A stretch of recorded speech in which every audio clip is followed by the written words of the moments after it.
വളരെ ചെറിയ പ്രായത്തിൽ തന്നെ അവൾക്ക് അവളുടെ അമ്മയെ നഷ്ടപ്പെട്ടുപോയി. പക്ഷേ അച്ഛൻ അവളുടെ ലോകമായി മാറി. ഓരോ സ്റ്റെപ്പിലും അച്ഛൻ അവളുടെ കൂടെ നടന്നു. എത്രത്തോളം ടഫായ ജീവിത സാഹചര്യമാണെങ്കിലും അച്ഛൻ അവളുടെ കൂടെ ഉണ്ടായിരുന്നു. ഒരു ദിവസം അവൾ താഴെ വീണ് കാൽമുട്ടിന് മുറിവ് പറ്റി. അച്ഛൻ ഓടിയെത്തി അവളുടെ മുറിവ് തുടച്ചു കൊടുത്തു, മരുന്ന് വെച്ച് കെട്ടി. എന്നിട്ട് പറഞ്ഞു, "you will be okay my Brave girl."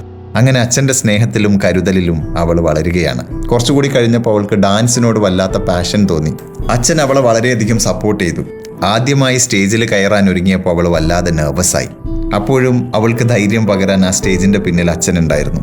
അന്ന് തൊട്ട് ഒരുപാട് ഹാർഡ് വർക്ക് ചെയ്ത് അവൾ വളരെ അറിയപ്പെടുന്ന ഒരു ക്ലാസിക്കൽ ഡാൻസറായി മാറി.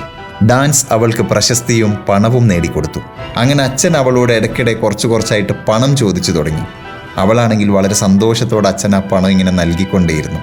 പക്ഷെ കുറച്ച് വർഷങ്ങൾ കഴിഞ്ഞപ്പോൾ അവൾക്ക് വളരെ മോശമായ ഒരു കാര്യമായി അച്ഛൻ്റെ ഈ പണം ചോദിക്കൽ തോന്നിത്തുടങ്ങി. അവൾ ചിന്തിച്ചു, എന്തിനാണ് അച്ഛൻ എപ്പോഴും ഇത്രത്തോളം പണം? അങ്ങനെ ഒരു ദിവസം അച്ഛന് പണം കൊടുക്കുന്നത് അവൾ അങ്ങ് നിർത്തിക്കളഞ്ഞു. വർഷങ്ങൾ പിന്നെയും കടന്നുപോയി. പെട്ടെന്നൊരു ദിവസം അവൾക്കൊരു ഇഞ്ചുറി സംഭവിച്ചു. ഡോക്ടർ അവളോട് ഡാൻസ് സ്റ്റോപ്പ് ചെയ്യാൻ പറഞ്ഞു. അവളുടെ കരിയർ ഒരൊറ്റ രാത്രി കൊണ്ട് നിലച്ചു. ഡാൻസ് കരിയർ എന്നേക്കുമായിട്ട് അവസാനിച്ചതോടെ ഭാവി സുരക്ഷിതമാക്കാനായി അതുവരെ സമ്പാദിച്ച പണമെല്ലാം എവിടെയെങ്കിലും ഇൻവെസ്റ്റ് ചെയ്യാൻ അവൾ തീരുമാനിച്ചു. അങ്ങനെ പണം ഇൻവെസ്റ്റ് ചെയ്യാൻ പറ്റിയ ഒരു റിയൽ എസ്റ്റേറ്റ് മേഖല അവൾ കണ്ടുപിടിച്ചു. പക്ഷേ റിയൽ എസ്റ്റേറ്റ് മാർക്കറ്റ് തന്നെ ക്രാഷായിപ്പോയി. അവൾ അതുവരെ സമ്പാദിച്ച, അവൾ ഇൻവെസ്റ്റ് ചെയ്ത മുഴുവൻ പണവും അവൾക്ക് നഷ്ടമായി. ആ ഫൈനാൻഷ്യൽ ലോസിൽ സ്ട്രഗിൾ ചെയ്തുകൊണ്ട് അവളിങ്ങനെ മുന്നോട്ട് പോകുന്ന ആ മാസങ്ങൾക്കിടയിൽ എപ്പോഴും ഒരു ദിവസം അച്ഛൻ്റെ കത്ത് അവളെ തേടിയെത്തുകയാണ്. അപ്പോഴും അവൾ വിചാരിച്ചു, അച്ഛൻ പണം ചോദിച്ചുകൊണ്ട് ഒരിക്കൽ കൂടി കത്തെഴുതിയിരിക്കുന്നു.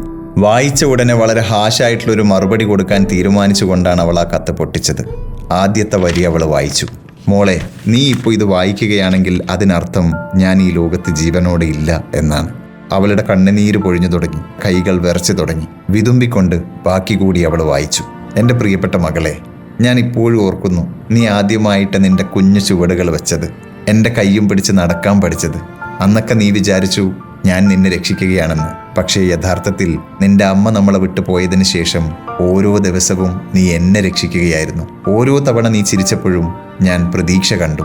ഓരോ തവണയും നീ ഡാൻസ് ചെയ്തപ്പോൾ നിൻ്റെ അമ്മയുടെ സൗന്ദര്യം ഞാൻ നിന്നിൽ കണ്ടു. ഓരോ തവണയും നീ വീണു പോയപ്പോൾ നിന്റെ വേദന എനിക്കെടുക്കാൻ പറ്റിയെങ്കിലെന്ന് ഞാൻ ആഗ്രഹിച്ചു. നീ ഓരോ തവണയും വിചാരിച്ചു ഞാൻ എനിക്ക് വേണ്ടി പണം ചോദിക്കുകയാണെന്ന്. പക്ഷെ എനിക്ക് വേണ്ടിയിരുന്നത് നിന്റെ ഭാവി സുരക്ഷിതമാക്കുക എന്നതായിരുന്നു.